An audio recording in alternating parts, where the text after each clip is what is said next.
My name is Daniel Porras. I'm the Space Security Fellow at UNIDIR, and it gives me great pleasure to welcome you to the 2019 UNIDIR Space Security Conference. I'm just going to go through a couple of housekeeping points before I hand it over to my colleagues. But first and foremost, I want to thank our co-organizers and supporters, the Secure World Foundation, the Simons Foundation Canada, the Fondation pour la Recherche Stratégique, with funding from the European Union, as well as the governments of Brazil, China, the Holy See, and the Russian Federation. I would also like to give a quick shout out to the Australian government, who has also been supporting UNIDIR this year. And I would also, of course, like to thank my team. They have been doing incredible work to bring this program together, and I'm delighted to see so many of you here in the Palais, and hopefully there are many people at home as well watching this. Just a quick note about the title, Supporting Diplomacy, Clearing the Path for Dialogue. Over the course of the last year, we've had a number of dialogues taking place in the United Nations, and they've done some great work, but they have definitely come across some challenges that have slowed the momentum. And so our hope is that today we can look at some of those challenges, the specific challenges that are being faced in the UN multilateral dialogue, and see if we can't find a way within this forum, with so many other different actors, to find ways through those challenges. Now, just a couple of quick notes. No food or drink in the room. However, if I don't see it, I can't say anything about it. There is free Wi-Fi, so if anyone has any issues with that, it's a UN visitor. There is no Chatham House rule. For the first time, this is going to be public and on record, and we're going to be live streaming. So anything that you're going to say, please remember others are watching, and it will be held on record for posterity. Finally, I need to acknowledge the fact that we do not have a lot of gender parity in this particular agenda. UNIDIR has a very strong rule and a very strong set of goals on gender parity for all of our events. Unfortunately, despite our best efforts, we still came up short, and as my colleague Renata constantly reminds me, we are still behind the curve. So, with that, ladies and gentlemen, it gives me great pleasure to introduce two friends and colleagues, Dr. Peter Martinez and Dr. Xavier Pasco.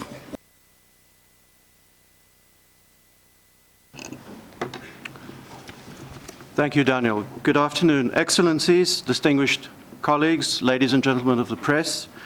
It is a great pleasure for me to address a few opening remarks to you on the occasion of the start of the 2019 UNIDIR Space Security Conference.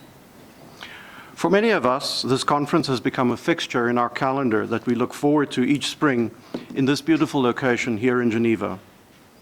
It is an opportunity where we come together once a year to reflect on the developments in the various space fora since we last met, to discuss current challenges and opportunities, and most importantly, to take the opportunity to establish or renew personal relationships and to try and understand each other's positions and views better. Fora such as this provide a valuable opportunity for states to calibrate their positions on various issues in the complex and rapidly evolving environment of space security. This has been the standard pattern of these conferences, and this year is no exception. This afternoon, we will start with a panel session moderated by Dr. Renata Duan, Director of UNIDIR, that will focus on the progress made in the CD, the UN Disarmament Commission Working Group 2, the group of governmental experts on further practical measures for the prevention of an arms race in outer space, the General Assembly and First Committee progress, and of course progress made in the UN Committee on the Peaceful Uses of Outer Space.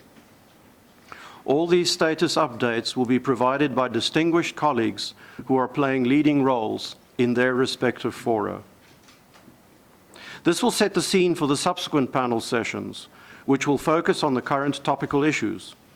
This afternoon, we will have a panel session on the proposed establishment of a Space Force in the United States. Tomorrow's panels will focus on emerging dual-use challenges posed by the development of new, smaller launch vehicles, the challenges posed by on-orbit close proximity operations, and how we gather evidence of space activities in orbit, and finally, the next steps for multilateral dialogue.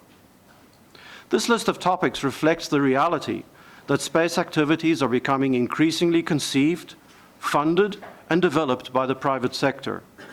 These activities will surely impact on the safety, security, and sustainability of space activities, which are issues of global consequence.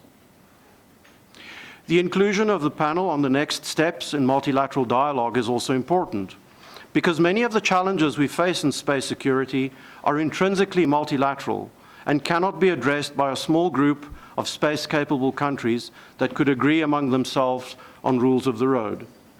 Today, we see a much greater number and diversity of space actors. Many new space actors are not state actors, and the range of technical capabilities of these new actors is vast. The regulatory capacities of states is also being tested, both by the pace of the developments, but also by the rapid evolution of technology. This means that there is a pressing need for broad, multilateral agreement on basic rules of the road that provide a minimum set of internationally agreed recommended practices for states to follow. To some extent, this is what the 21 COPUOS guidelines for the long-term sustainability of outer space activities attempts to do. They do not represent the cutting edge of what the most advanced space actors can do to promote space safety, but rather the low-hanging fruit of multilateral discussions that have identified a set of common recommended practices for the global space community to follow as a minimum standard for being responsible space actors. Apart from these agreed guidelines, the discussions in COPUOS have also raised the general level of awareness of states that space safety, space security, and space sustainability are a concern of all states, not only those with major infrastructures in orbit. This was not a given at the time we began the LTS discussions in COPUOS in the late 2000s.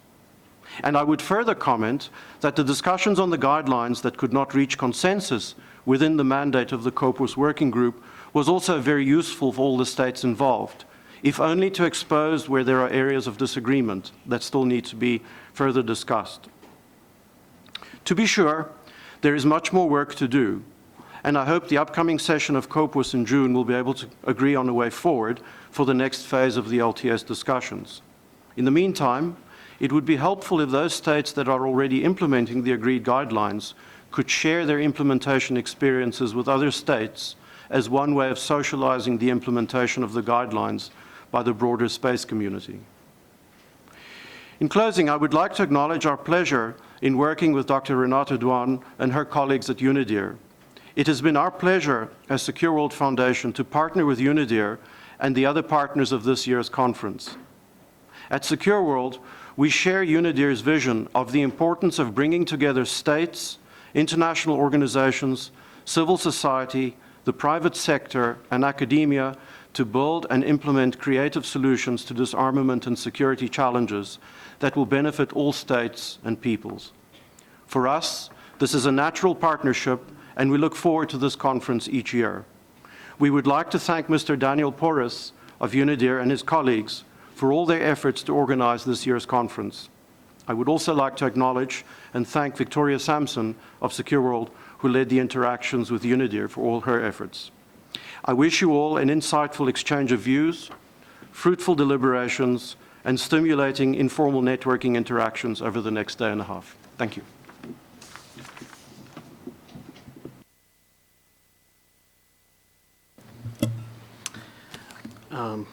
Excellencies, ladies and gentlemen, I'm very pleased to be here in front of you this afternoon and for this day and a half.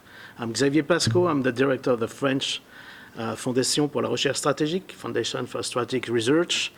I would like to thank Peter for this lightning introduction, and also the UNIDIR team, Daniel, Renata, of course, for organizing such a big and very important event.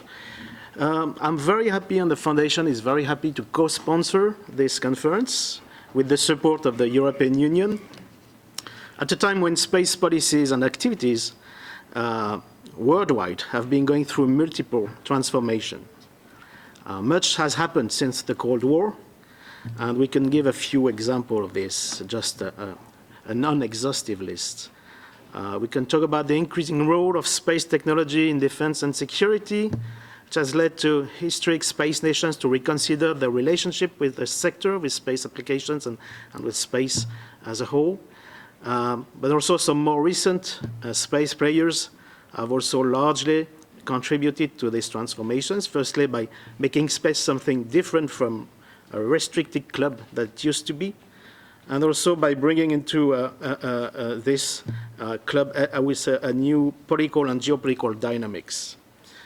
And this is all under construction, and this is striking to see that about 70 countries have been owning at least one satellite in orbit, showing how much space has been perceived as key in many national projects, whether for supporting economic development or even for opening up new perspectives in the world of information technologies, for example. This relationship of space with our information-driven world is obviously a mark of our time, so much that space has attracted new actors with their rationales and represent another major factor of change for the space landscape. Obviously, all these transformations have a large impact on the global governance of space.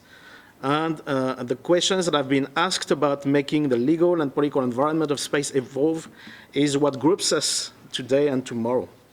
These questions are obviously key to the future of international relations. Space has contributed to the strategic stability, and it will have to continue to do so. There have been efforts made to address these new issues in different arenas.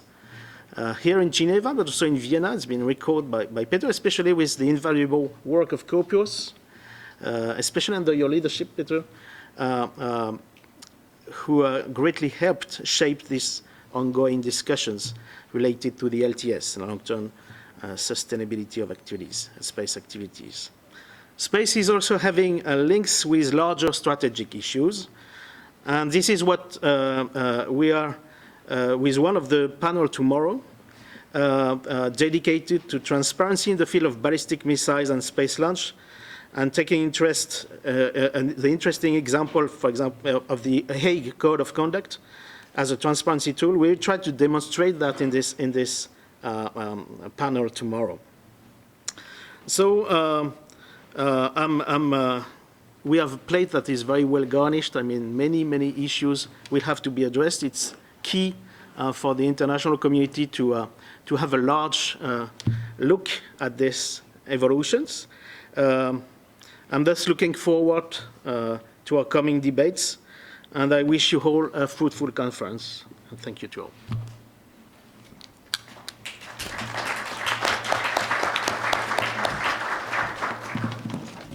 Thank you very much, ladies and gentlemen. We will now prepare for the first panel.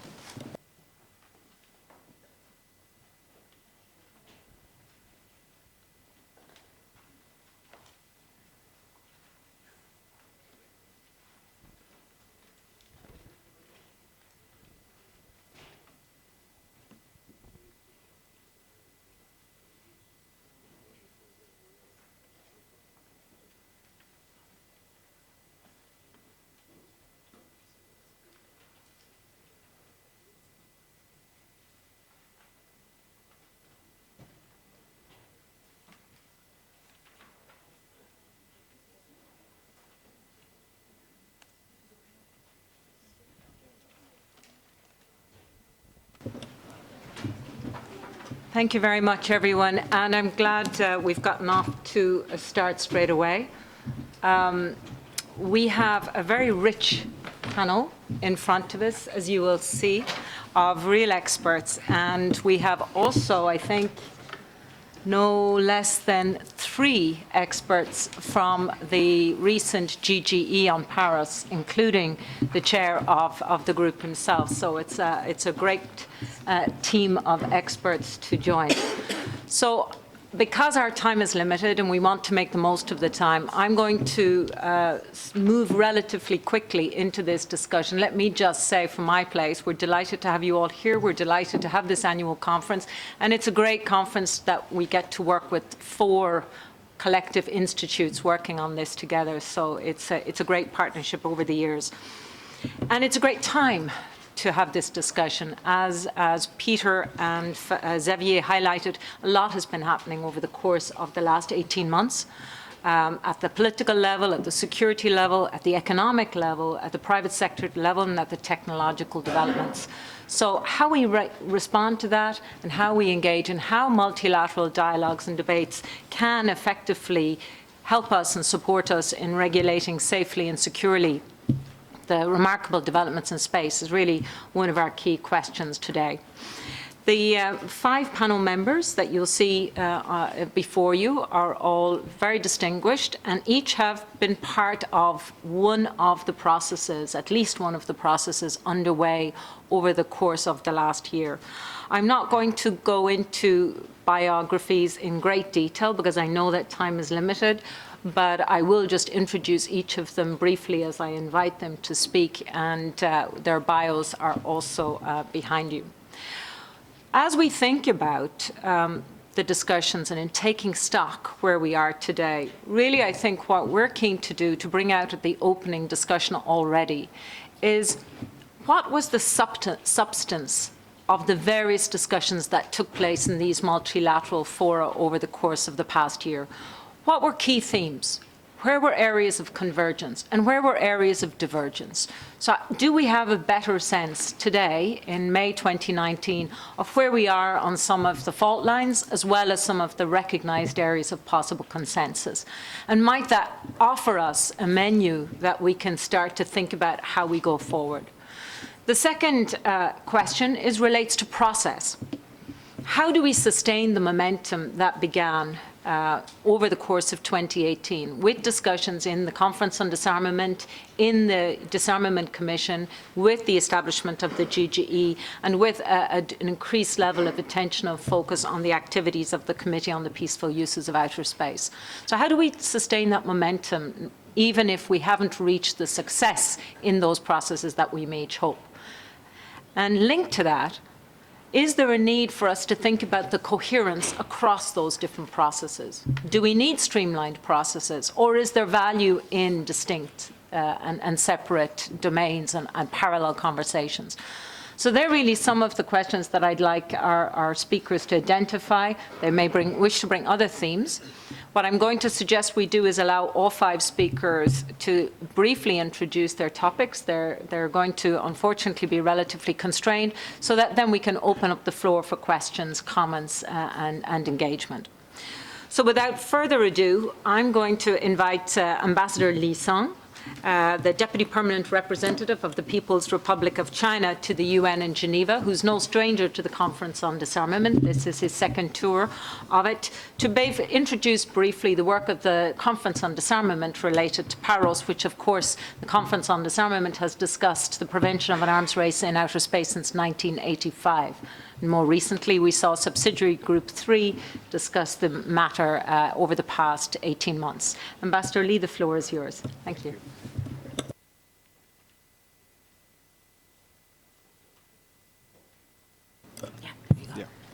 Thank you, Chair. At the outset, I would like to congratulate on the convening of this conference, extend appreciation to the hosts and other sponsors, and welcome to all the participants. It is the first time for me in the capacity of China's Ambassador for Disarmament Affairs to attend this conference. I'm very much pleased to talk with all of you on a very important topic of space security. And I'm also very happy to know that this afternoon's participation is even wider than this morning's CD session. I see some of the colleagues who cannot make it in the morning session in the CD to this conference. Welcome. Colleagues, the consideration of PAROS at the CD dates back to the 1980s. However, the notion of preventing space from turning into a conflict domain came into being far earlier than that. In 1958, the second year after the first satellite launched into space, the UNGA resolution expressed the wish, as I quote, to avoid the extension of present national rivalries into this new field. This manifests that the aspiration of preventing the space from turning into a new battlefield came into being since the very beginning of the space era. During the last 3 decades, the CD had carried out a lot of work on Paris.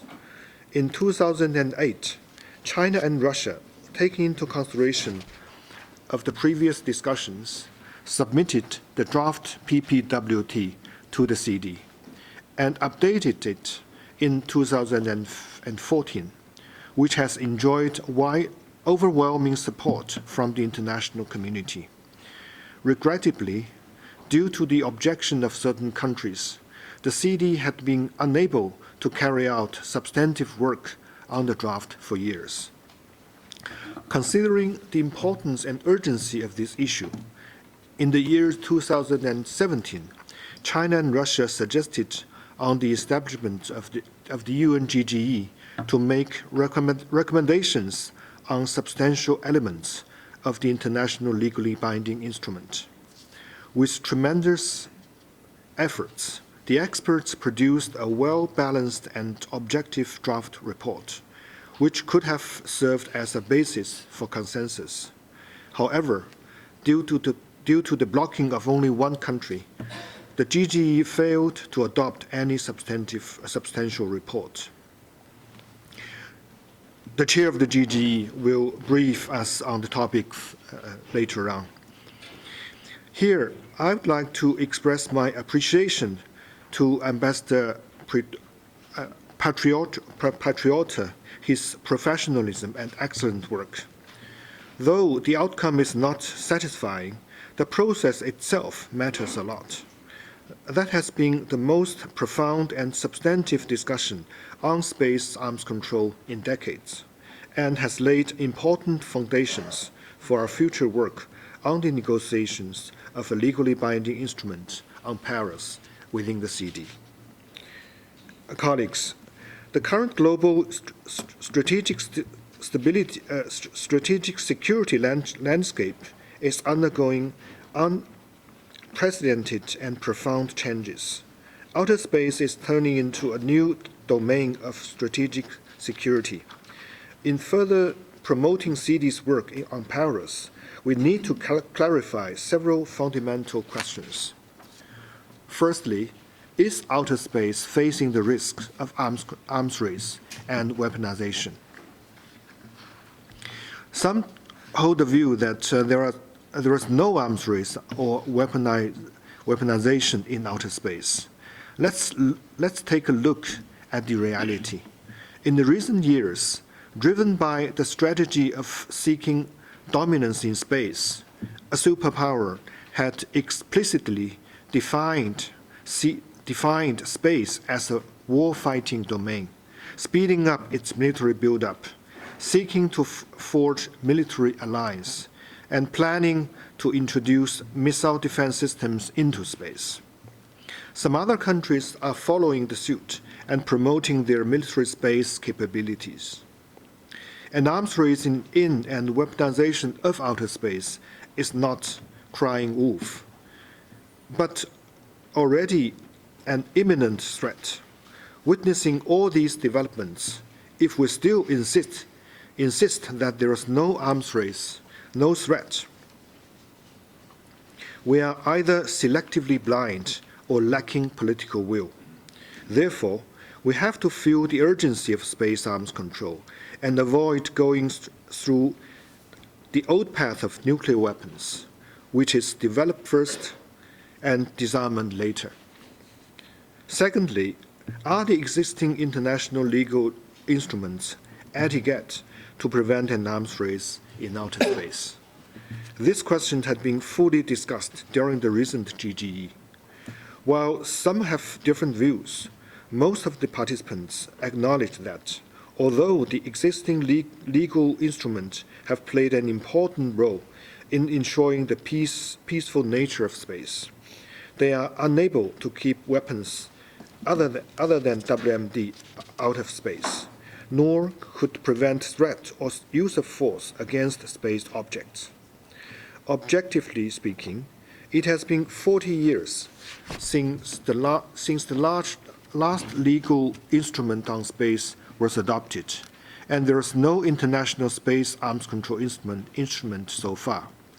Given the growing strategic importance, rapid advancements of technologies, and the increasing threat of weaponization, we are severely lagging behind. We need to make joint efforts to fill the loophole in the existing international legal system. Thirdly, could TCBMs replace the negotiation of a legally binding instrument? The current discussion on space governance seems to be evolving into a debate over legally binding instruments versus TCBMs. China is a strong advocate for the negotiation of a legal instrument. But we are not against transparency measures. We see these two approaches as complementary with each other. As a matter of fact, China has been an advocate and facilitator for the relevant UN process. What we are against is denying the necessity, even the feasibility of a legally binding instrument, and asserting that TCBMs are the only feasible way to maintain space security. There is an ancient Chinese saying that says law is the very foundation of governance. Without a legally binding instrument as the basis, TCBMs alone, being voluntary and flexible in nature, will not be enough to maintain space security. It has been proved by history that no arms control or disarmament could be achieved only through transparency measures. Colleagues, outer space is closely related to nuclear and missile capabilities. It is a key component of global strategic balance and stability. Paris, as one of the core issues of the CD, together with the other three nuclear issues, should be attached with equal importance. The CD should shoulder its due responsibility and further promote the goal of preventing an arms race in outer space. In this regard, I would like to offer some preliminary thoughts. Firstly, the CD should be more clear about its task of negotiating a space and arms control instrument. Since the 80s, the UNGA had adopted resolutions each year reiterating CD's primary role in negotiating of a multilateral agreement on Paris.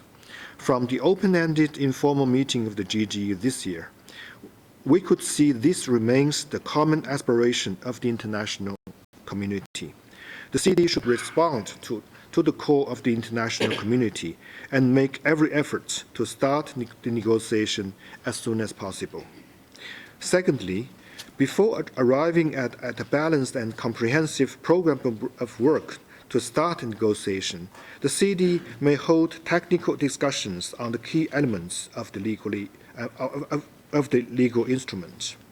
During the GGE sessions, a series of technical issues have been raised, such as space-to-space, space-to-ground, ground-to-space attack technologies, on-orbit service, and dual-use technologies.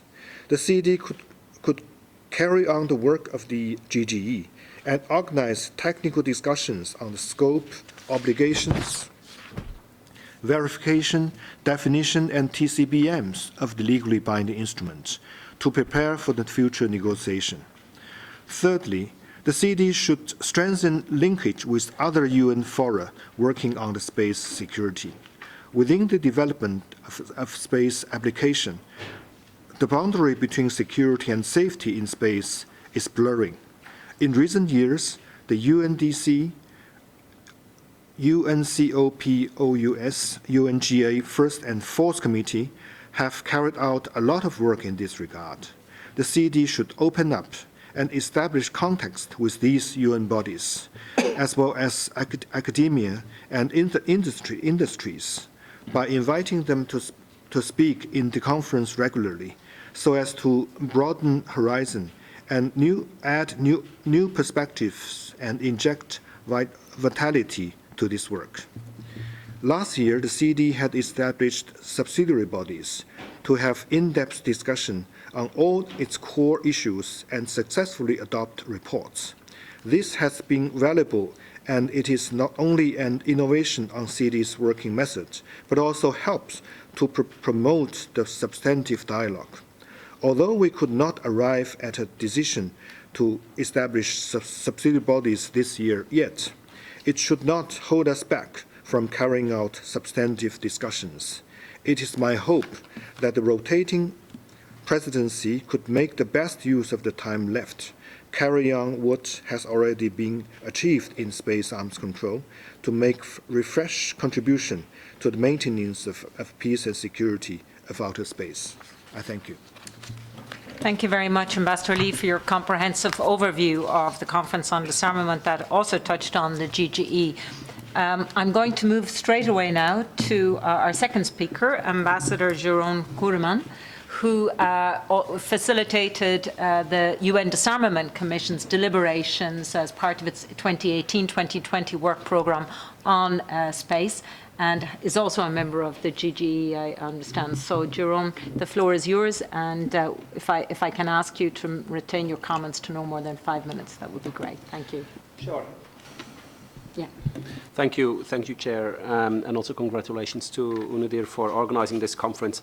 Thank you for also thinking about bringing in the New York dimension. I think that's important in order to keep that coherence that you refer to, because certainly what happens here in Geneva and what happens in New York within UNDC is very much linked to each other, and from our side, I see that in our discussions in the Disarmament Commission, we do use a lot, we work a lot with the work that is done here in Geneva.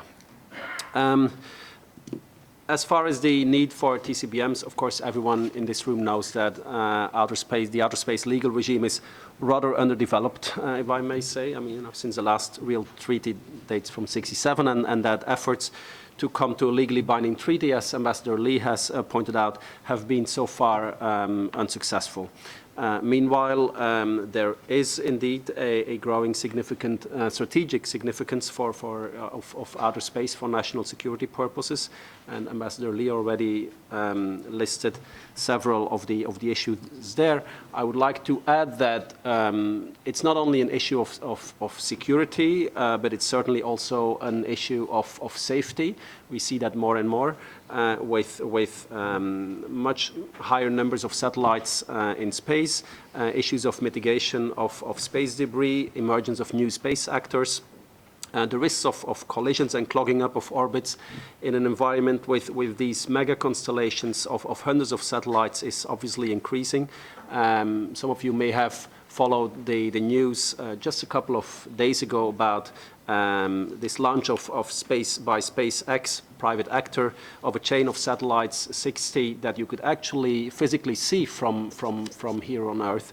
If you know that SpaceX has an ambition to launch 12,000 satellites eventually, you see that there are increasing risks of safety. And the more satellites you have, of course, over time, the more satellites that will have to be destroyed at some point, which then again will create debris.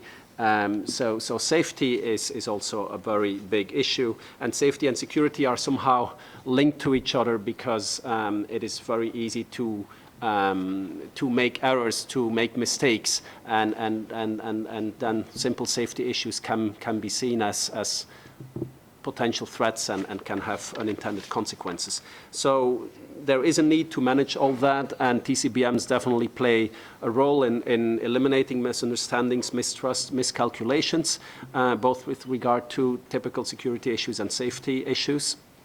And that's why the Disarmament Commission took this up in its 3-year cycle, starting in 2018, and really acting upon a proposal of China, the Russian Federation, and the United States. The Disarmament Commission established a working group to deal with transparency and confidence building measures in outer space activities. And there are two elements important in that. They referred explicitly in the mandate of the group to the report of the GGE of 2013, and also with the goal of preventing an arms race in outer space. So that's how this topic came on the agenda. Where are we now?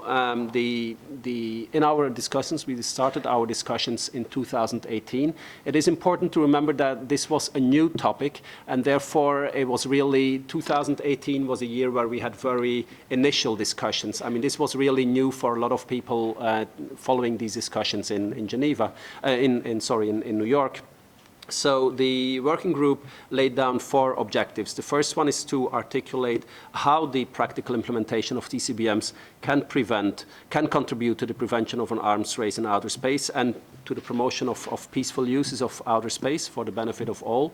The second objective was to elaborate general principles that apply to the implementation of TCBMs.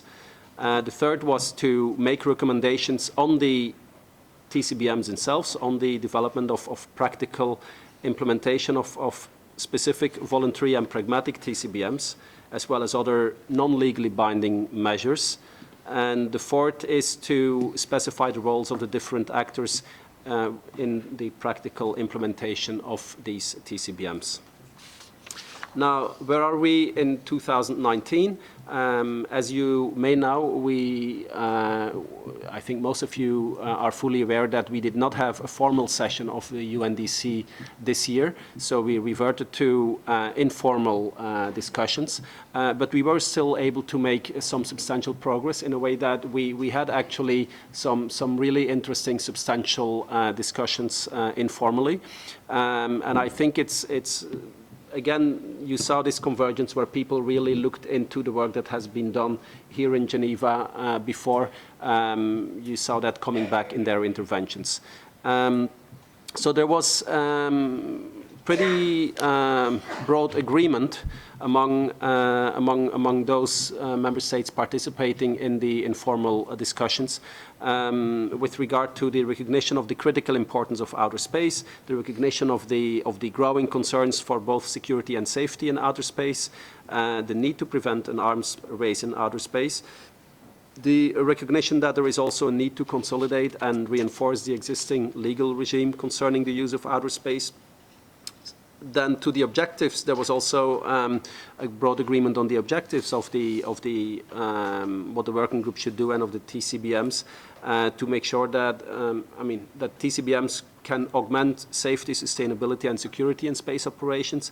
I think most member states, or all member states present in these informal discussions, agreed that TCBMs are complementary, as Ambassador Lee also pointed out. They are not a substitute for verification measures in arms control agreements and regimes. They are complementary, but at the same time, they can help facilitate negotiations on a legally binding instrument on the prevention of an arms race in outer space. And I think it's important to keep that in mind. The objectives of our discussions in the UNDC are not to come to a legally binding treaty. But if we can agree on TCBMs, it's definitely something that can then be used as a stepping stone in discussions on a legally binding treaty in other fora. There was agreement on the principles with regard to TCBMs.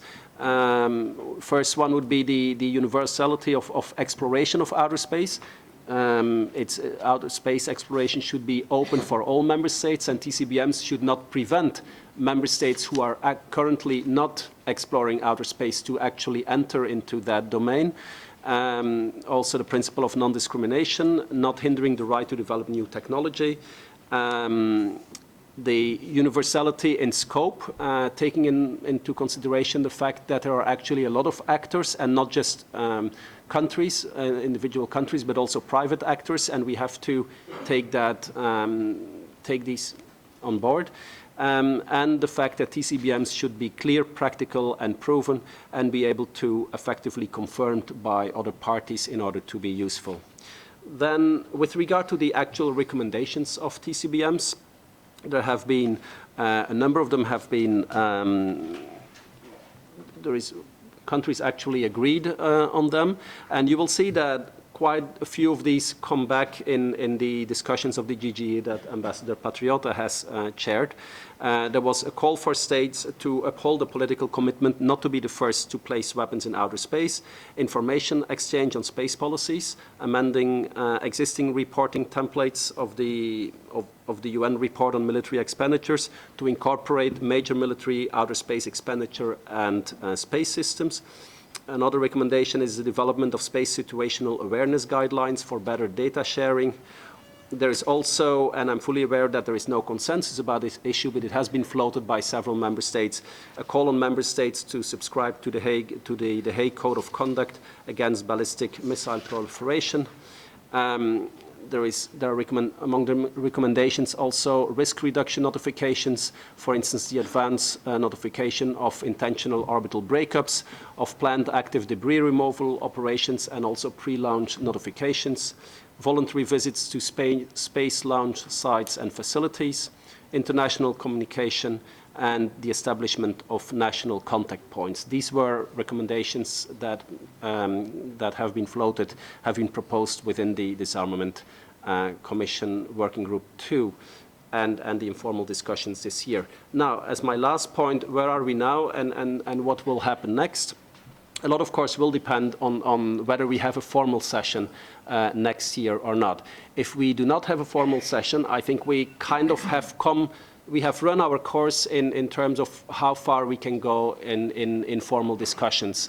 We can still add a few days more of informal discussions, certainly if we have new elements coming from other fora, but really the main elements are on the table, and we now need to move to a formal negotiations stage where countries can say this is for us acceptable, this is not, this needs to be rephrased.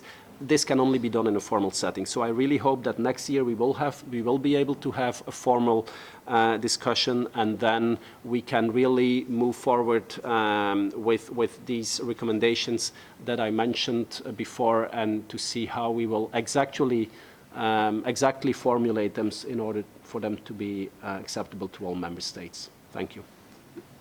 Thank you. Thank you very much, Ambassador Koerman, for giving us an outline of the discussions in New York, for making the point about the New York-Geneva interplay, and really highlighting some of the factors on the TCBMs. So I think your comments and Ambassador Lee's comments really set out some interesting discussions for us there on transparency measures. Are they a replacement to or a step on the way to some more legally binding arrangements? I think now it's an opportunity to hear from Ambassador Guillermo Patriota on the GGE, which both speakers have referred to. So I'm not going to introduce you further, Guillermo, you're known well here, but just to say you're very welcome. Thank you. Thank you very much, Renata, and thanks to UNIDIR for bringing us together and organizing this very important event for space security. I was here last time prior to the GGE. Now at least you get to see me after a full GGE experience. I didn't bring a written statement so that I can keep within the 5 minutes allotted time. I wouldn't want to get too much into the substance of the GGE, but perhaps the significance of what I think we have achieved with this GGE. I think it's part of a broader movement with respect to that reflects a growing concern with the use of space. We have the initiatives taken within the UN Commission on Disarmament that was just explained by Ambassador Giron. I think we had a reference to last year's subsidiary body of the CDE, which with its small breakthrough of sorts, but because it managed to hold a full-length discussion on PAROS and to produce a report that was adopted by consensus. The content of it was not necessarily a consensual content, but at least it was a mapping of general positions and where we stand, and that was considered quite a step forward within the CD on this issue, which has been sort of lying low and stagnant for many, many years. due to a cleavage in points of view between major actors. So I think last year in the CD, at least, we managed to get a real dialogue and to produce a text that reflects where we stand and maps out different positions and points of view. I think with the, we also had national developments that are quite relevant. The Space Force initiative in the US, I think, is very relevant. We'll probably have some conversation about that. There's also been some ASAT tests that also raised the concern with respect to what's going on and how vulnerable is space to warfare, to attacks. What is the real stability of space for the future? And we've also seen private sector sort of gearing up for a quantum leap in space exploration for peaceful purposes, but also for commercial purposes. And I think the private sector now is also an important new actor, and its concerns should also be factored into this discussion. And I think the stability, long-term stability of space is of interest also to the private sector as a means of providing some assurances with respect to their very large investments that are being made. We also had the progress on the long-term sustainability guidelines in COPUOS. Some of the guidelines were not adopted, but nevertheless, I think it was considered, the outcome was considered a great success and step forward. So all these things means concern with the stability, the security of space is growing. I think this issue is still more or less confined within a kind of a niche group of people who think about space for different reasons. The issue is not as cross-cutting, for example, as cybersecurity, which affects everybody. Everybody today, I think, has a notion that cybersecurity is very relevant for them, for their activities, personal, professional, security-wise, all those sorts of things. I think space perhaps is still more confined within a certain group, a niche group of people within governments, in academia, so on and so forth. So maybe the idea of opening up the debate is very critical at this point in time. I think we went as far as we could within the GGE to go beyond what was achieved in the CD last year, go beyond what was achieved with the long-term sustainability guidelines debate, and of course, we also have an interface with the discussion of CBMs in the UN Commission. It was a discussion that was very in-depth. The mandate was quite ambitious. I also like to recall that it was a GGE established by a resolution that was not consensual. It was a voted resolution, so some important players, in fact, voted against this resolution, but ended up participating in the GGE with their designated experts. And all things considered, I think the debate, as Ambassador Lee indicated, was perhaps the most significant to date on this issue. And it brought us up to the 21st century, I think, a real discussion as to what could elements for, well, the mandate says a treaty, but I wouldn't like to just to limit the discussions to a treaty, because the discussions included different perspectives on what sorts of instruments that we could sort of aim towards to improve conditions for stability and peace in space. But of course, the mandate mentioned a treaty. So we went as far as having a full-blown discussions on all elements that could belong to a treaty, from preamble language to obligations, to how to set them up, how to describe the obligations, the challenges, parts of existing law, which ones do we use, which ones are relevant to reaffirm in such an instrument, the approaches to the threats, the approaches to everybody's different concern, whether such an instrument includes the issue of debris, whether debris is a PADOS-related issue or not. How far does it go? Are we concerned only with the security of objects in space or the placement of weapons in space? Are we also concerned with the corresponding ground infrastructure that is associated with the objects in space? Should they also be protected in such an instrument? Are we also concerned with the cybersecurity of programs that are associated with these objects? Are we concerned with ground-based ASAT, for example, capabilities that could make space objects vulnerable to attacks from the ground, from terrestrial bases? Is that also meant to be, let's say, included in such an exercise? Everything was debated at great length. What to do with, for example, international humanitarian law? Is it automatically extended to space? Should there be some sort of a new or a common interpretation as to how it applies to space? Is space different from other environments like the high seas or the atmosphere that it should require some kind of special reference to international humanitarian law? If we say that it applies to space, are we admitting that we consider space a domain that is open to war, to warfare?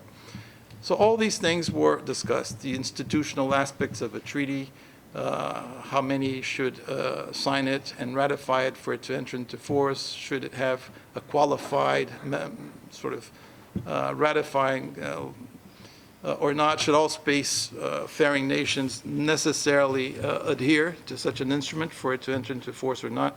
All these things were discussed, and we went, I think, very far in the debate. The debate itself was useful because it clarified each one's position, and everyone debated very openly and very frankly. And then we try to capture this through language. I think what the exercise proved is that, to a great extent, it's possible to capture convergence through language. So if the exercise is to sort of patch up each other's points of view through language, this is something that is possible to do. What is more difficult to do is to patch up differences in the political will and aspirations of different countries. So I think, the exercise at the drafting, diplomatic, technical level can move forward to a very relevant extent, and that was extremely useful. As Ambassador Lee said, with the work carried out, we did manage to create a foundation for future work. But at the end, we didn't have consensus because I think at the political level, there still isn't enough convergence or a comfort level to take the crucial step to decide to actually negotiate an instrument that could have legal effect globally. I think we're not at that point yet. So that's, to me, the message that was sent. Yes, it's possible to make great progress, and the dialogue is extremely useful. I think non-state actors were only timidly involved in the exercise. We should do a better job at that. We had an outreach meeting in New York in January, 31st of January. In that outreach meeting, there was a report in the chair's capacity, which we actually attached to the final report of the GGE, so you can read that one. And I think that's a quite relevant one because it kind of gives you an insight as to what we actually discussed, though what is there is not necessarily written in stone, and some countries can move away from this or have better ideas afterwards. But I think what we still should be aiming for is a more inclusive debate, to get more and better inputs from other non-state actors. They're still very shy. They were convened and invited to participate in the January meeting, but their interventions were quite contained. They didn't really spell out what their concerns are and what they really would like to see governments do, because I think they're still perhaps not too sure as to what should be their role in sort of a government-led discussion that could eventually lead to something more than just voluntary TCBMs. So I think we need to just take a decision at the government level how inclusive we want to be, whether we want to broaden this exercise. But the elements are there, and I think there's a lot of movement going on. It's just a matter of what next when we get, for example, to the first committee and a follow-up to this resolution. I will leave it at that. Thank you. Thank you very much, Guillermo, and thanks for making the link between the work that was done in the subsidiary body and then the Conference on Disarmament, as well as the themes in the Disarmament Commission. I think what's emerging is that even as these bodies are discussing separately, there is a thread that runs through many of them. And thank you too for highlighting the role of the private sector, the need for more inclusivity. Ambassador Lee also touched on it. I think there's quite a few private sector actors here, so it'll be really interesting in the next couple of days to get their perspectives and insights on this. We have 2 remaining speakers, so I'm going to now pass the floor to another GGE expert and also relative newcomer to Geneva, Ambassador Andrei Bolusov. Welcome to Geneva, Ambassador. You've recently moved to represent the Russian Federation on the Conference on Disarmament. And you're going to briefly outline for us the work and the discussions in the General Assembly and the First Committee, of course, continuing the thread, as that's where the GGE will ultimately report to. So the floor is yours, Andrei.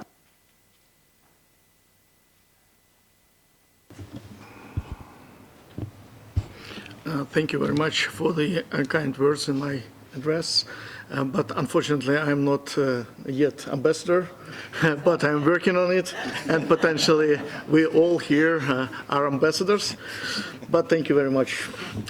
Dear Chairperson, dear participants, dear colleagues, it's a pleasure for me and great honor to participate once again in the UNIDIR Annual Conference on Space Security as one of the panelists. First of all, I would like to join the words of gratitude that have been expressed already in the address of the organizers and sponsors of our meeting.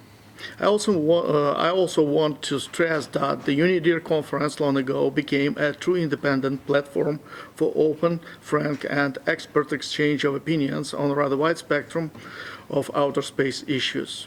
All these are achievements of the people who prepare the conference, trying to imbue its agenda with more topical items and to keep track of the most recent developments.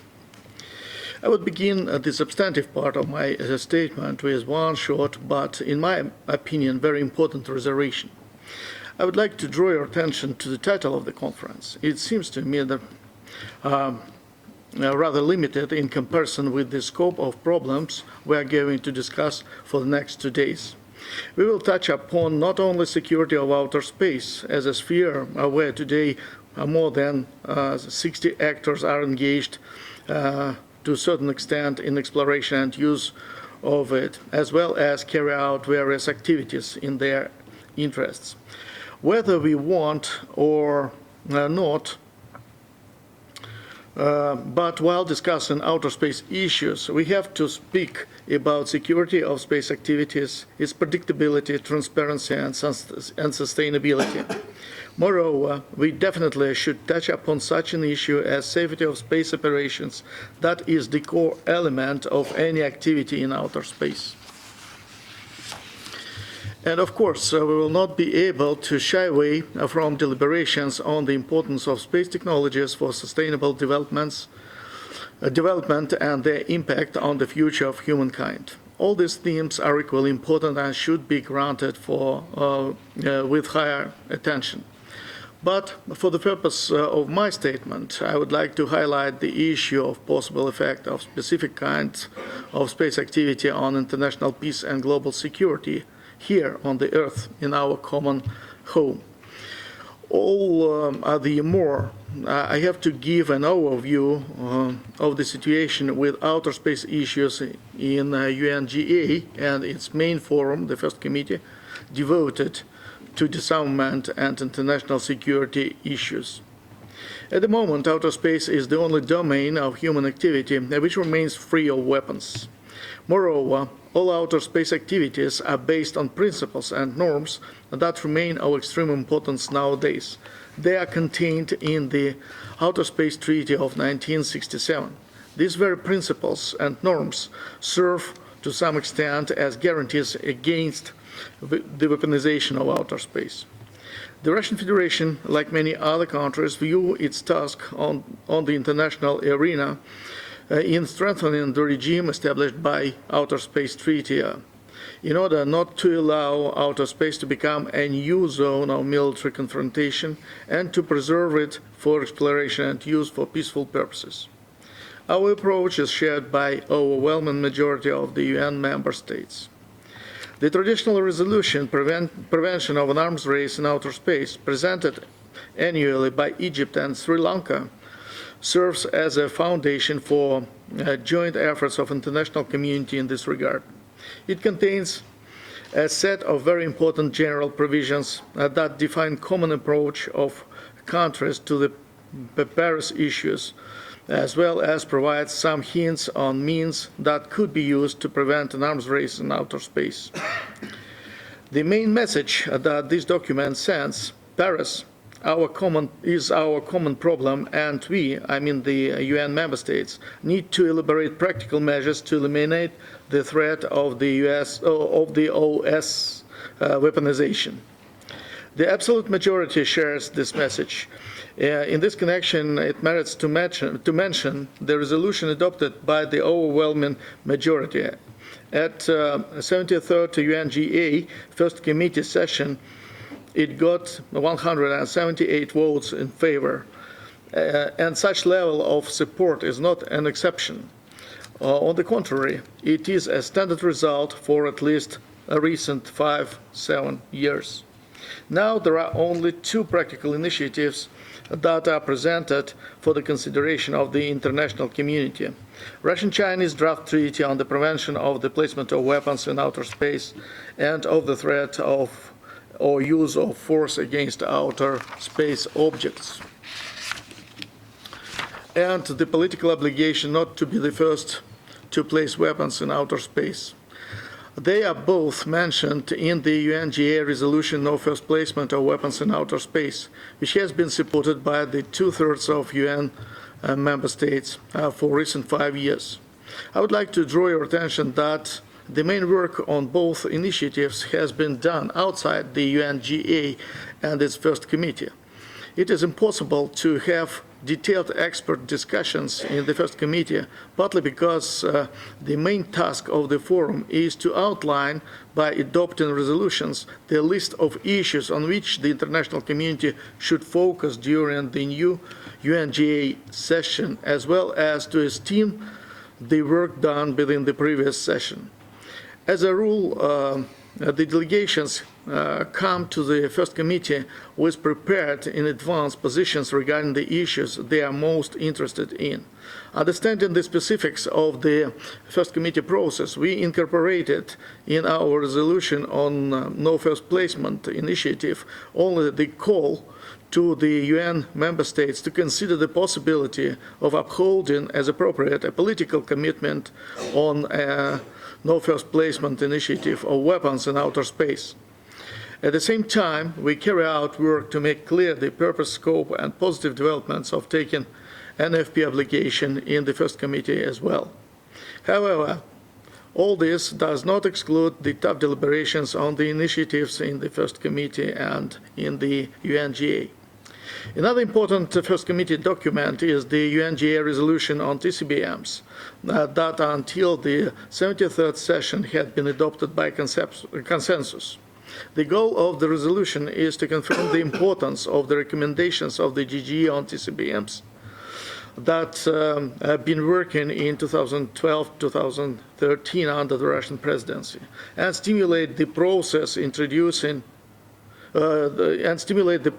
introducing TCBMs by countries carrying out outer space activities in their national and international practice.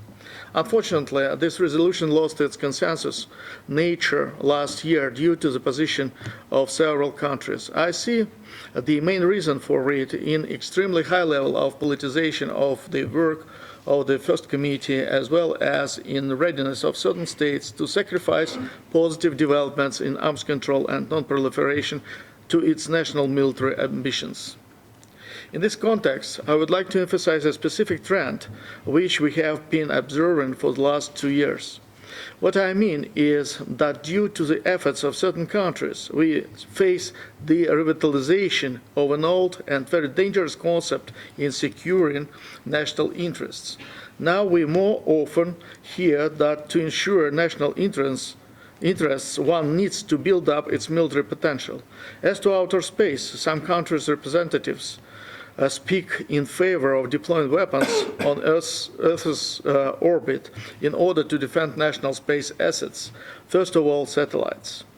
This concept has been already reflected in doctrinal documents in which various means and ways of military operations in outer space are thoroughly developed.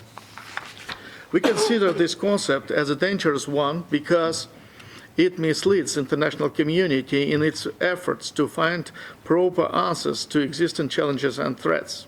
The history of arms control and disarmament process clearly shows that the international community tried to get rid of the above-mentioned concept by substituting it with weapon reductions, banning the most dangerous categories of weapons and putting some kind of weapons under strict international control. To this end, a multilateral dialogue on arms control, disarmament, and non-proliferation was initiated, and the United Nations disarmament machinery was established. And last but not the least, I would like to highlight the importance of joint meeting of the first and the fourth UNGA committees. Despite difference in areas of responsibility of these two fora with regard to outer space issues, such meetings will help the UN member states to understand the interconnection between weaponization of outer space and its exploration and use for peaceful purposes. It is crystal clear that without strong guarantees against placement of weapons in outer space, it will be impossible to preserve outer space as a sphere of peaceful competition limited by OS19 of 1967 and further development of multilateral cooperation between spacefaring nations. In conclusion, I would like to remind you of the provisions from the annual resolution of the Fourth Committee, International Cooperation in the Peaceful Uses of Outer Space. In operative paragraph 13, the UNGA resolution urges all, the United Nations General Assembly urges all member states, in particular those with major space capabilities, to contribute actively to the goal of preventing an arms race in outer space as an essential condition for the promotion of international cooperation in exploration and use of outer space for peaceful purposes. Thank you very much for your attention and patience. Thank you, Andre, and thank you for your comments. Our final, and I'm delighted to welcome only female speaker, is Dr. Natalia Archina, who is a member of the head of the Swiss delegation to the Committee on the Peaceful Uses of Outer Space. And Natalia, you've already heard the peaceful uses dimension already raised quite a number of times in this presentation. So we welcome a brief overview on where we are in those discussions. Thank you. Thank you very much, Dr. Erdogan. Ladies and gentlemen, distinguished colleague, let me first thank UNIDIR and Daniel Porras for the kind invitation to join this panel and to introduce recent work of the United Nations Committee on the Peaceful Uses of Outer Space, COPUOS. I was asked to focus on the security aspects of the guidelines on the long-term sustainability of outer space activities. So let me begin by introducing what these guidelines are about. COPUOS has worked from 2011 to 2018 under the leadership of Dr. Peter Martinez, who is with us today, to develop guidelines aiming at enhancing the long-term sustainability of outer space activities. Those guidelines are non-legally binding in nature, so that they can be implemented on a voluntary basis by states, international organizations, and any space actor. They can also be implemented by states in their national legislation, making them legally binding for space actors under the jurisdiction of those states. In 2016, member states of COPUOS agreed that consensus had been reached on a text of 12 guidelines. In 2018, consensus was reached on 9 further guidelines, as well as 24 paragraphs of a preamble. These 21 guidelines, I will call finalized, were not formally approved by COPUOS. because a few states wished to pursue negotiations on 7 draft guidelines on which no consensus had been reached. At this stage, let me remark that in the 21 guidelines and in the preamble that precedes them, safety is considered intimately linked to the sustainability of outer space activities, in particular the safety of space operations, but not only. Maintaining the space environment stable and safe is considered a prerequisite for the sustainability of space activities. So, what do the 21 finalized guidelines comprise? They address policy and regulatory frameworks, safety of space operations, international cooperation, capacity building and awareness, as well as scientific and technical research and development. I'll give you a few examples. States should adopt and revise national regulatory framework so as to ensure the effective application of relevant norms and standards for the safe conduct of space activities. States are encouraged to promote the development of techniques to improve the accuracy of orbital data for spaceflight safety. Safety measures should be considered to protect the Earth and the space environment from harmful contamination. Now, you may have noticed I've been speaking of safety, not of security. Doing so, I'm just being trustful to the text of the finalized guidelines. But the subject I was given was to talk about the security aspects of these guidelines. Allow me here a digression and to ask the question, is there a difference between security and safety? I would trust pretty much anyone in the room would agree that there is a difference. Yet, do we all agree on what this difference is? Does it have to do with the intention behind the action or the threat? Whether it is intentional or not intentional, is that the difference? I raise the question because there are sometimes discussions as to what subjects COPWAS has the mandate to address. For instance, do activities of on-orbit servicing or active debris removal pertain to the diplomatic discussions of the disarmament fora or to those of COPWAS, or to both? Well, such kind of activities can be conducted for peaceful purposes, precisely in order to enhance the long-term sustainability of outer space activities. But at the same time, on-orbit servicing or active debris removal technologies could potentially be used intentionally with an unfriendly intention. Switzerland's position in this respect is that we should address such kind of questions in an interdisciplinary and cross-cutting manner. Before concluding, I'd like to address the way forward. As I mentioned earlier, the 21 guidelines and the preamble, though finalized, were not formally adopted by COPWAS.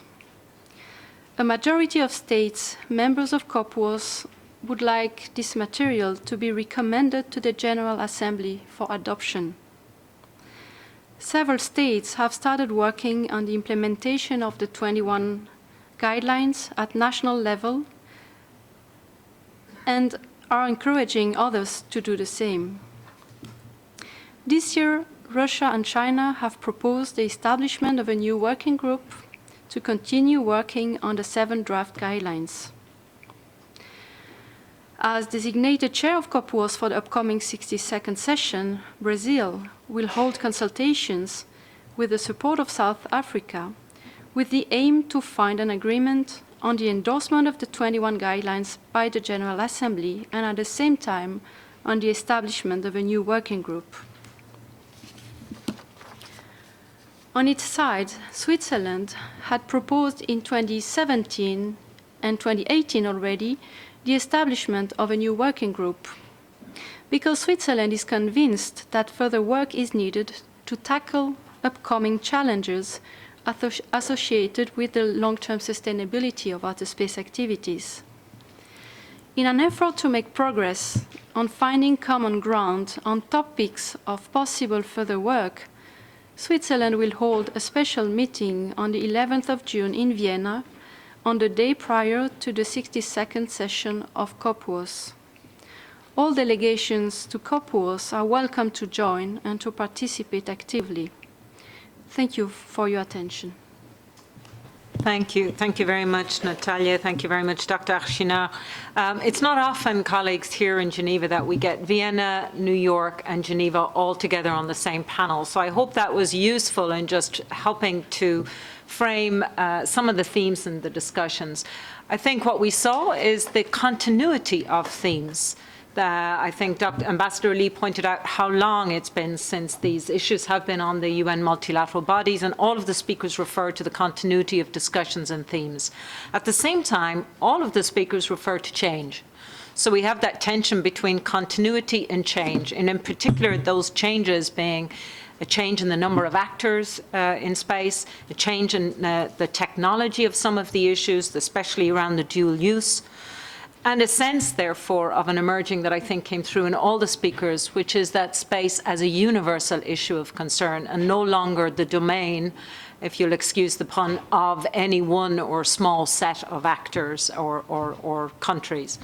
So I think there were the points that I took away. I did think that there was quite a bit of maybe for us to investigate the range of issues that many of the speakers highlighted, and the complexity of the range of issues that were put on the table, either in the course of the various discussions or debates, or in the themes that remain to be engaged. Another question that was put on the debate was how to engage the private sector more and how to interact with each other more. All of the speakers in one way or the other spoke about the interplay, and Natalia mentioned cross-cutting, both cross-cutting issues but also cross-cutting processes, and how do we think about that going forward. And then finally, I want to just end on flagging the points made by Ambassador Patriota that we now do have a significant corpus of documents and knowledge. If you look at the full range of the elements that were discussed, whether TCBMs, whether guidelines, whether GA resolutions, whether elements of treaties, whether reports from the Conference of Disarmament subsidiary bodies. So that's a significant corpus of knowledge and documents that has perhaps allowed, if not for agreement, then at least clarification of positions, as Ambassador Patriota said. So going forward, however, there's also the question of all of those processes have come to a halt.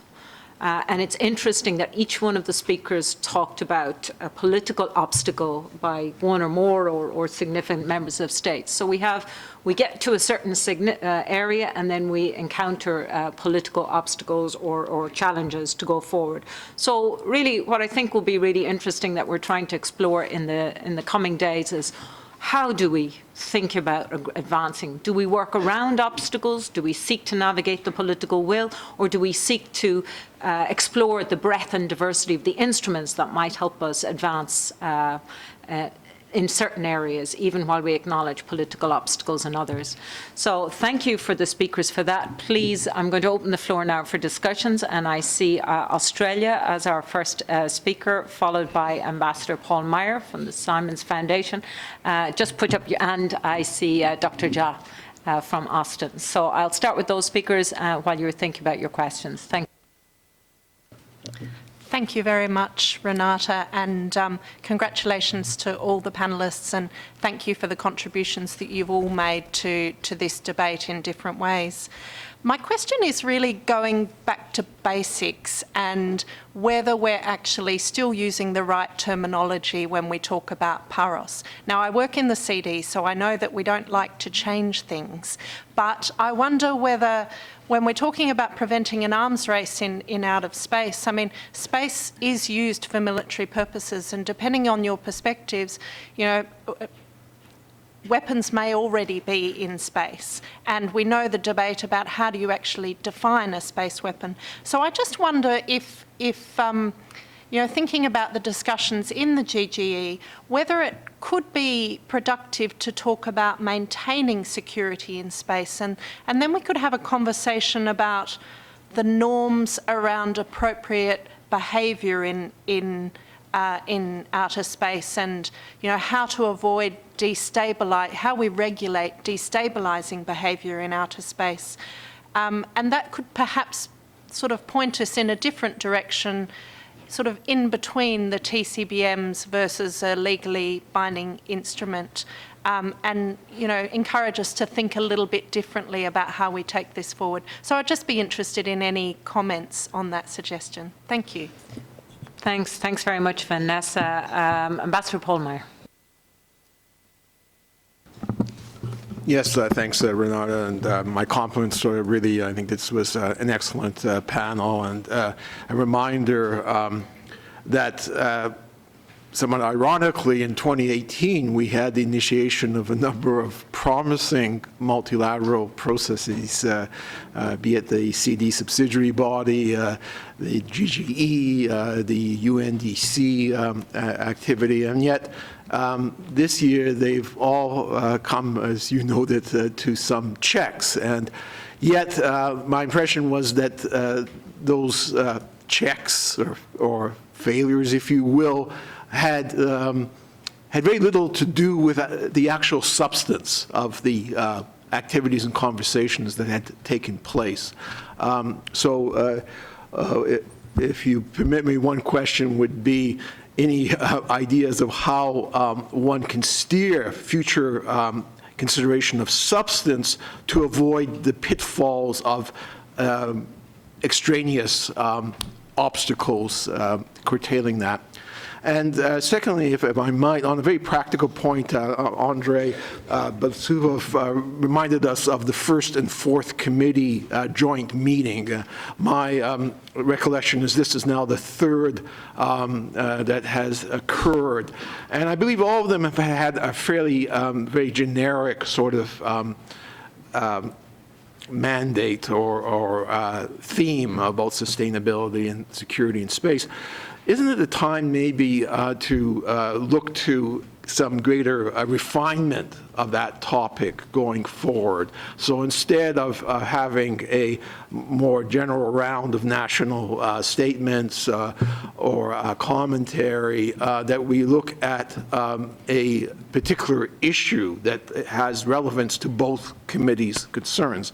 And if I might suggest one such issue, and I'd welcome panelists' reactions to this, is this concept of shared space situational awareness. Is that an area that one could focus on? And it also, apropos of Renata's comment, it also seems to be one that has a promising interface with the private sector. So I'd appreciate any reactions to that. Thank you, Paul. And just while our panelists are getting ready to answer, I'm going to pass to the third speaker or question, Dr. Moribadja. Yes, good afternoon. My name is Moribadja. I'm at the University of Texas at Austin. I guess a couple things that I'd like to bring up here for the panelists. I've heard a lot about militarization and governments and preventing weapons in the sense of trying to prevent conflicts and whatnot.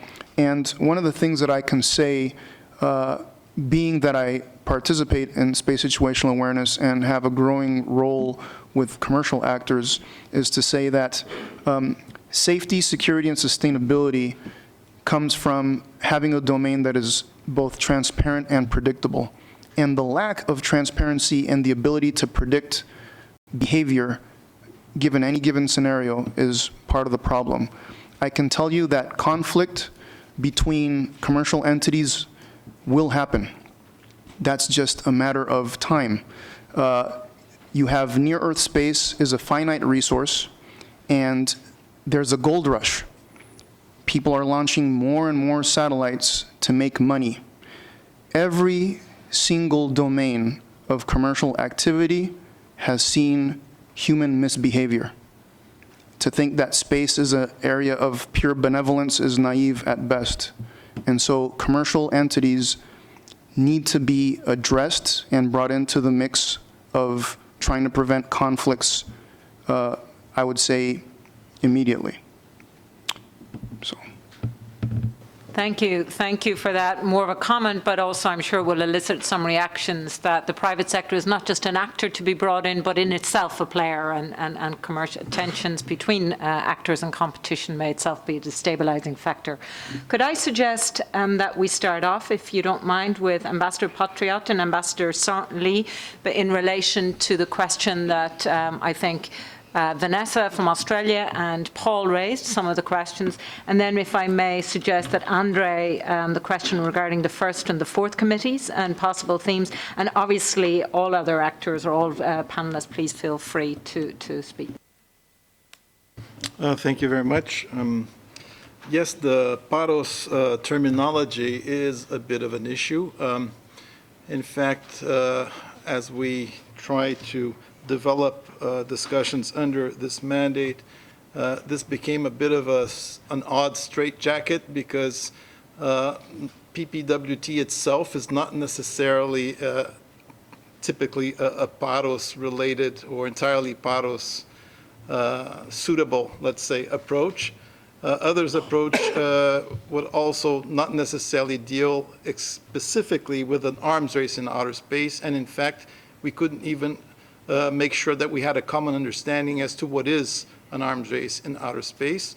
I think we have Raji here with us. She tried to provide us with some sort of referentials from indexes or some sort of data that could, what could measure an arms race or what could point towards the existence of an arms race in outer space. It was a very difficult discussion. I think we ended up moving away from that because it would have stalled and prevented us from dealing with all the other important things that we had to discuss.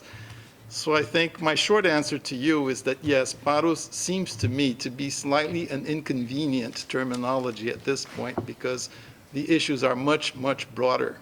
And PAROS does not grasp that aspect. But I think it's important to differentiate mandates and roles between COPUOS, CD, so on and so forth, and to kind of like a line between what is a concern strictly with security and military threats versus concerns with safety, civilian uses, preventing, mediating civilian or commercial conflicts in space, as was just mentioned. But I would think if it's possible, it would be very useful to move away from this PAROS terminology. The space security awareness, I think that was discussed at length. I had the impression that at first glance and at the level of current capabilities and technologies, the impression I was left with is that space situational awareness is extremely important, and there's a desire to increase cooperation so that more countries can sort of benefit from and contribute to this with their own data and sharing, so on and so forth. But that it is not precise to the point of being a useful tool, for example, for verification in an instrument regarding the prevention of an arms race in outer space. I think that's the impression I got, that SSA is still not at the level to provide sufficient accuracy and precision as to what the intent of objects in space, how to interpret these intents for the purpose of preventing threats and arms race. So that's where we were more or less, I think. Thank you.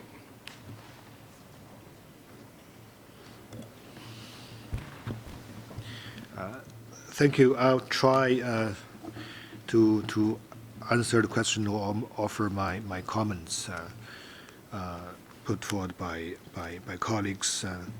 As for whether we should continue to work on the topic of PAROS or whatsoever, I would say that PAROS, just like a nuclear weapon-free world, are two of the most fundamental purpose of international effort on arms control and disarmament. It had been the goal, the common goal for the international community for decades. So I would say that we'd better not to do anything about these kind of, just like something in the Bible, I mean, for arms control and disarmament. And of course, Paris have, if we are trying to achieve Paris, taking into consideration of what happened over the past decades, of course, Paris by itself, if we are taking the narrow definition of Paris, we cannot address all the security concerns related to space. So that's why we have so many forums in Geneva, in Vienna, and in New York, and so on and so forth. So I believe that all these fora are working to the same direction, and for the city, it's very important and necessary for us to stick on this common purpose, which is called Paris. And of course, we cannot achieve a treaty on Paris overnight. That's because, as we all know, that's because the lack of political will, especially for current time, I mean current days. I agree with Ambassador who said that even last year people can be more optimistic that on work in the CD and in other forums, but this year it seems that we are living in a even more difficult time. In the CD, we had several rounds of discussion or debates on this, and my answer to this phenomenon is that the Cold War mentality is back.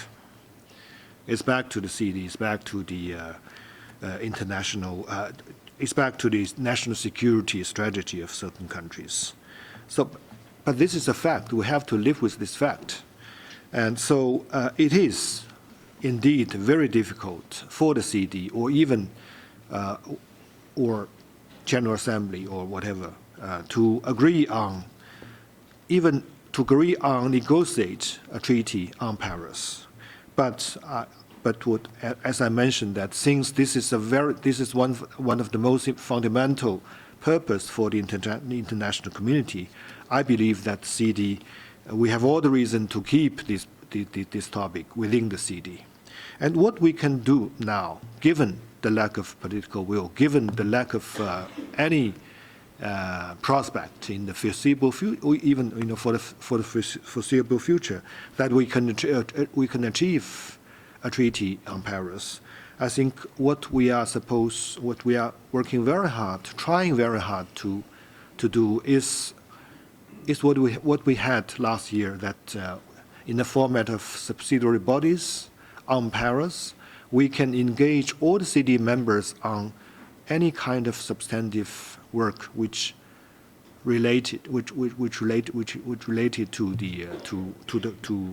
the preparation for the treaty. For example, the GGE, the failed GGE, but I believe all the colleagues here agree that the GGE under the chairmanship of the Brazilian ambassador did a very excellent job to compile all the ideas or debates related to each and every aspect of Paris, taking into consideration of the latest developments and concern from various parties. So I think that the report, although it is not adopted because of one country's objection, but I think that the draft itself can serve as a very good basis for the CD, for the substantive work in the CD, in the format of subsidiary bodies, in the weeks or months or years to come. So I think my delegation is ready to engage in such kind of substantive effort in the CD, and the Russian-China joint draft proposal for the PPWT is only one element. We are not imposing our draft to anybody, and even personally, I don't believe that the CD can eventually achieve a treaty only on the basis of the China-Russia draft treaty. But this is our sincere contribution to this effort.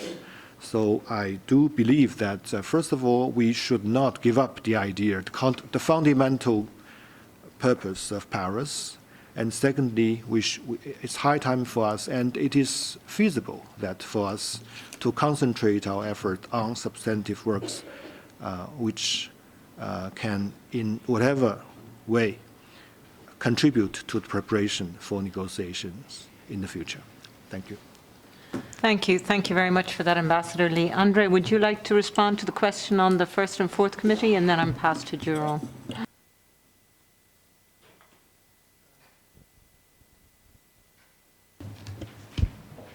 Thank you, Renata.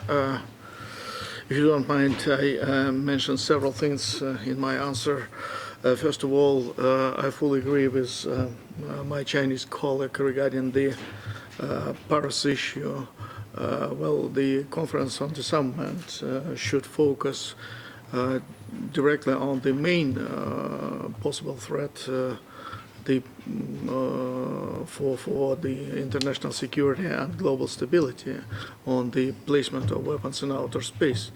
We in the Russian Federation consider it as the main threat to the future, not only security in outer space, but for the security on the Earth. Here we can have long debates about what is more important, the security on the Earth or security in the outer space. For me, I prefer to be more secured on the Earth in my home than in outer space. So that's why I suppose that problem of placing weapons of outer space and struggling the threat which could be posed by these weapons from the space to Earth is very important. And that's why I suppose that the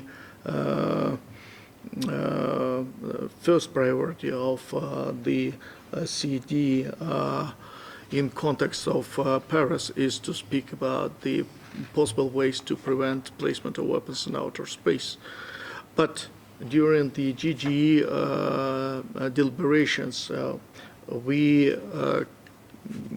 the experts came to understanding that Paris issue is not the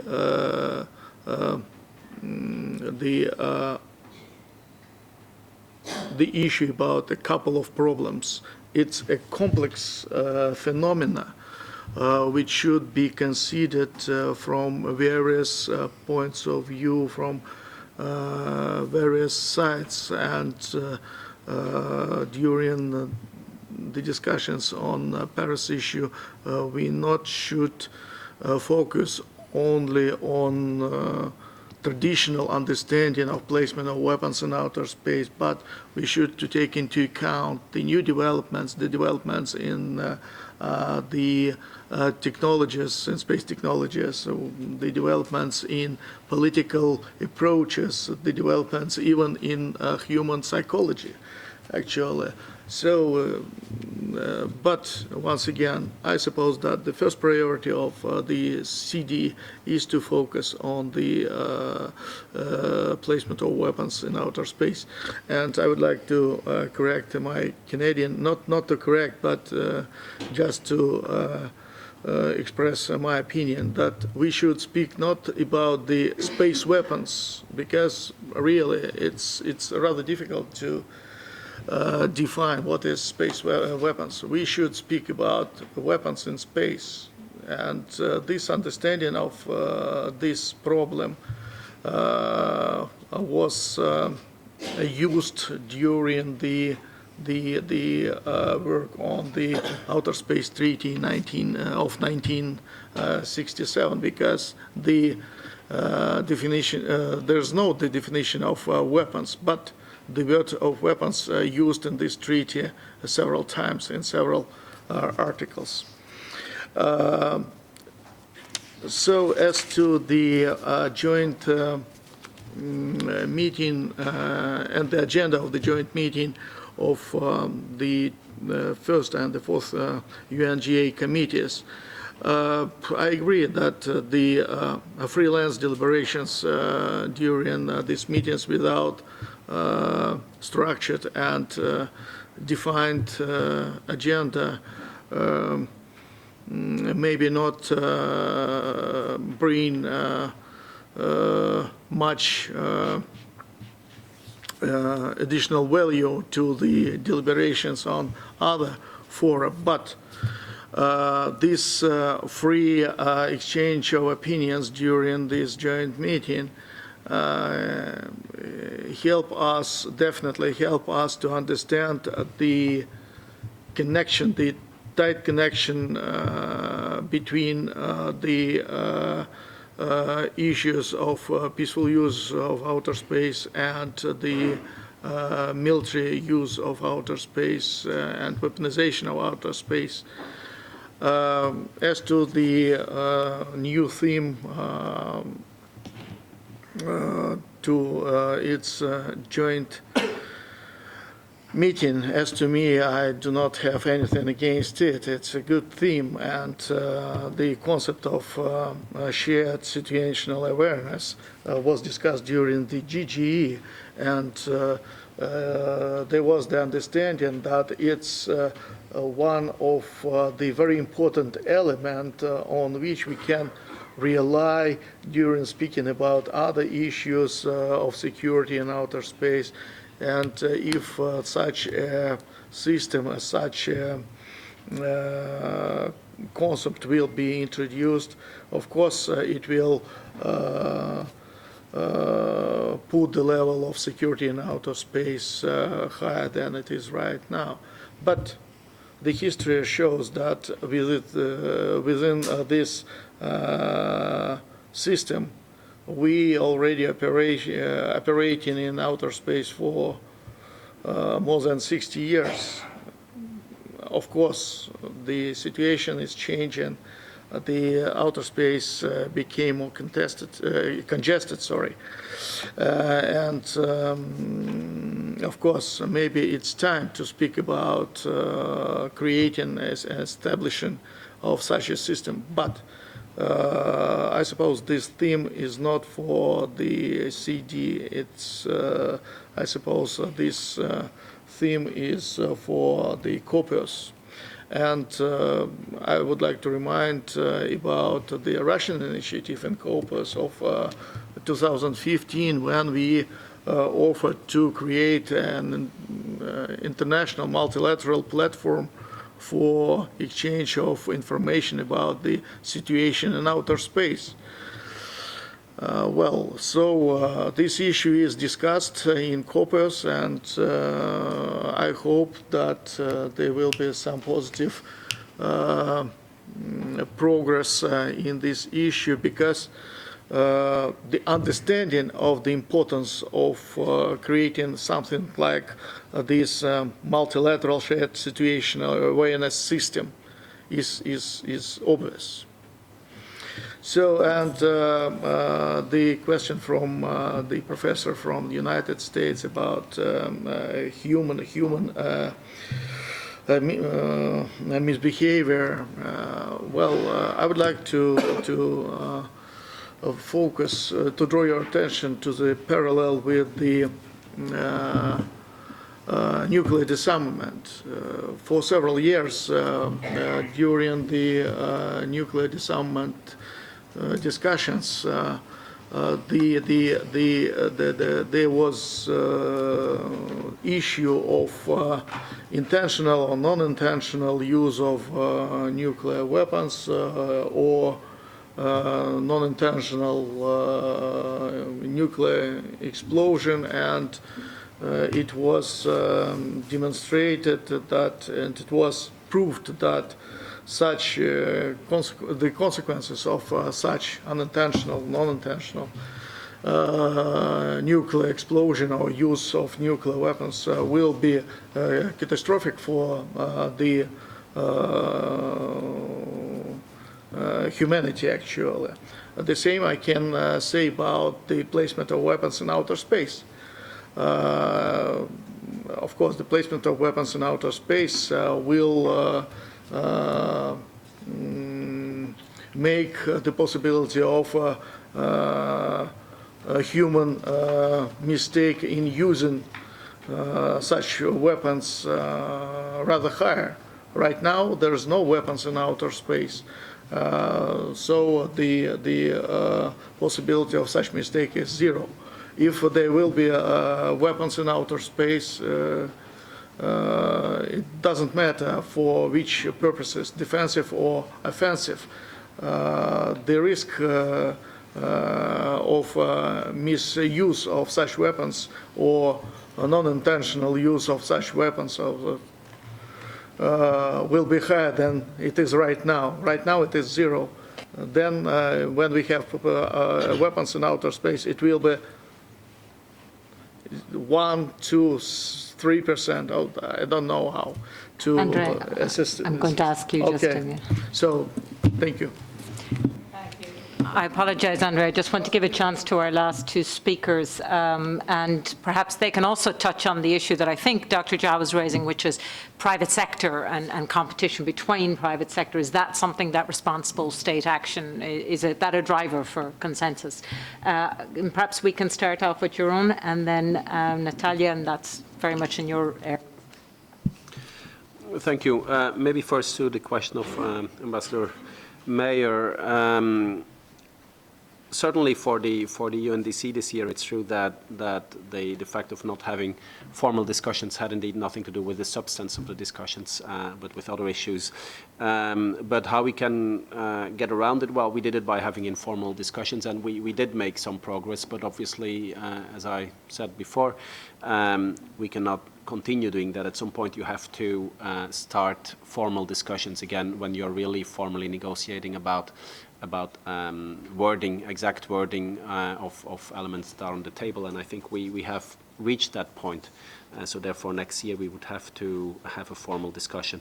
With regard to the PAROS question, the terminology, the way I understand the question is whether PAROS really still covers the entire the entire field, the entire issue, given the fact that it seems to be much broader than, well, first of all, it's already a question of what is an arms race and therefore preventing an arms race.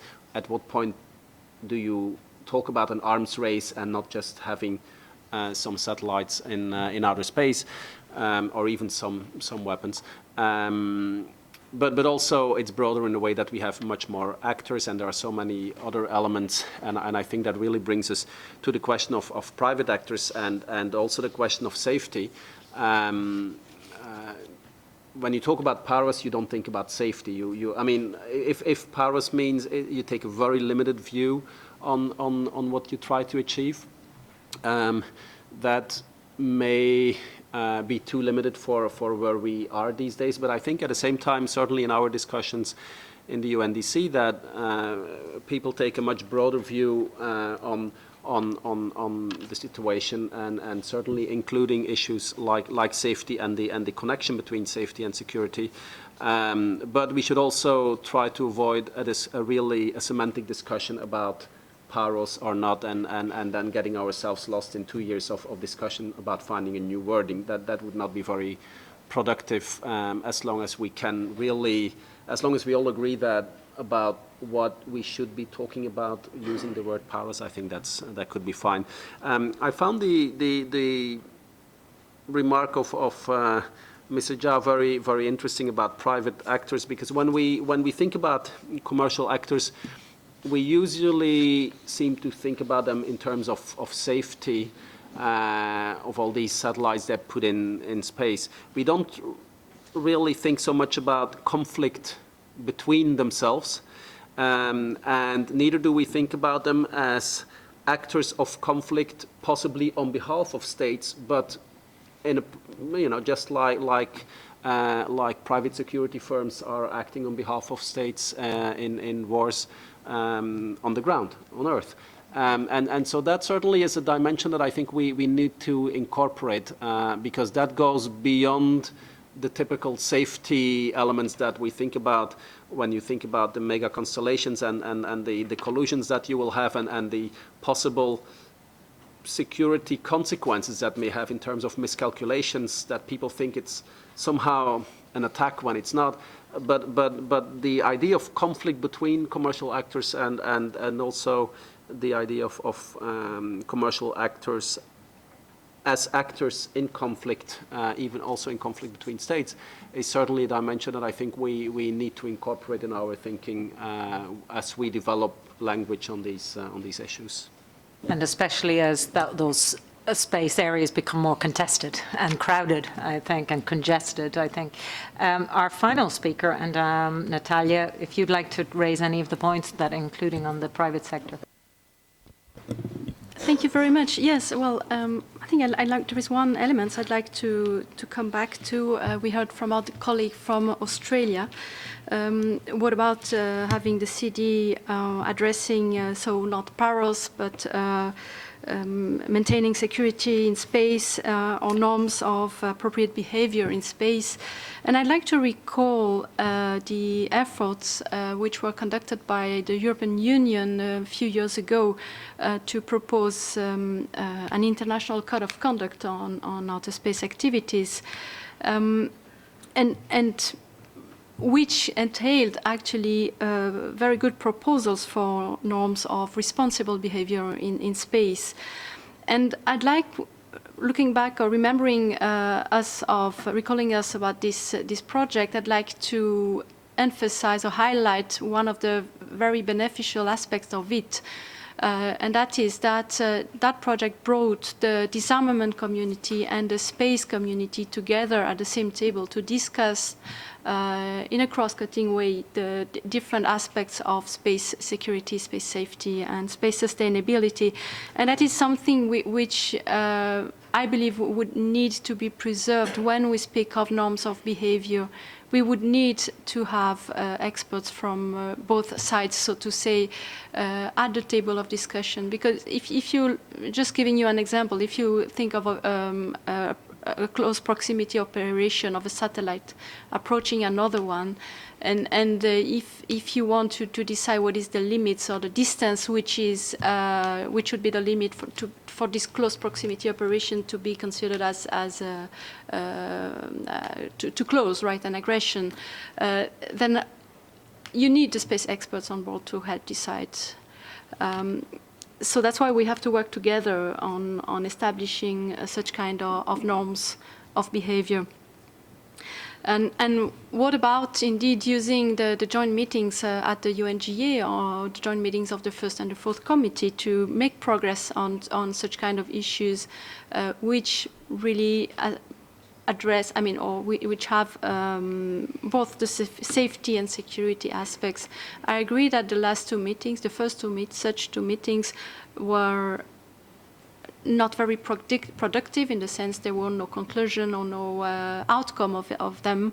And this is, I agree, something we should think about, how to make them more productive and more useful for the global works on space security and safety and sustainability. SSA, SST, I think I hear now these acronyms. It's not only space situational awareness, it's a shared situational awareness. Well, SST, space situational, space surveillance and traffic. All these concepts have different meanings in different countries. And what we believe would need to be done is to discuss this in a multilateral way, and more certainly within COP and that's what Switzerland is proposing as a topic for under the continuation of the work on the long-term sustainability. Maybe even more broadly under the coordination or international coordination of space traffic. And in this aspect, the information sharing of the sharing and the exchange of orbital data is very much a necessity.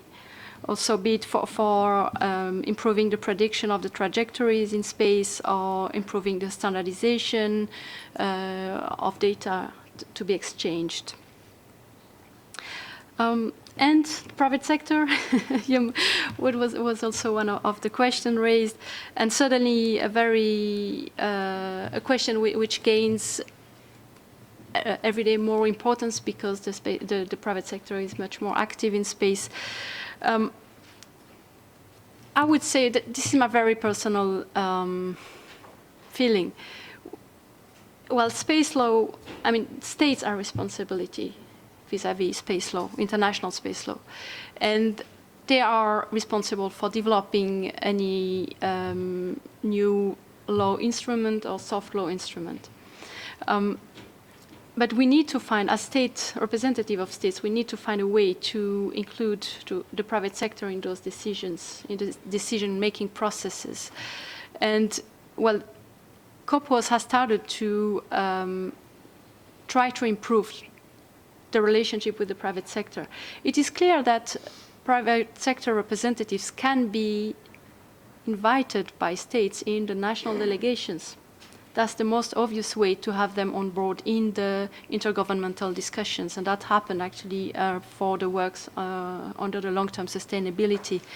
COPWAS has also organized several symposia to have exchanges between state representatives and private sector representatives. And in a more broader context, the development of the Space 2030 agenda, we even have an annual meeting at the high-level fora where the private sector is specifically invited to join. So, but I agree that efforts still need to be put on that. So I'll stop here. Thank you. Thank you. So I think, colleagues, that was a really interesting and rich launch. And I think, for me at least, it raised more questions than it presented answers, which I think is really why we're here today and why we're all gathered. I think first we saw that the multiplicity of fora, I didn't hear anyone say that's a bad idea. What instead all the speakers talked about is the need for more interaction across those multiplicity of fora. At the same time, I think we also heard that the continuity versus change in the space security, space sustainability, and space safety dialogue. We heard about how many of those concepts are relatively elastic and can be extended to address new technologies, can raise new actors. And yet we've heard some doubt as to how much older concepts that we've used or frameworks that we've used, can they be effective in helping us address the threats of today? We also heard about that the cross-cutting nature of all of these issues, and many of the speakers, all of you, I think, in one way or another, referred to debris, referred to situational awareness as both a space sustainability issue, as a space safety issue, and indeed as a space security implications, or having aspects of space security implications. So how do we address that cross-cutting, while at the same time, as Ambassador Patriota noted, we need parameters, and diplomats are very good at, and arms control rests on, having clearly defined scope, parameters, negotiations, often quite focused on physical attributes. So I came away with thinking that the space security dilemmas present as much a challenge for our way of doing business in diplomacy and arms control as it does for tackling the substance of the issues of itself, and how might we have some of those cross-cutting issues going forward. One thing I did want to flag is that I think all of our panel speakers really reflected the value of civilized listening discourse with each other and with interaction. So they're all very good examples of how we must continue to look profoundly and seriously at and engage. So I'd like to thank them all for being so interesting, thoughtful, reflective, and come back for the next session on one of the issues that came up, namely Space Force. Thank you.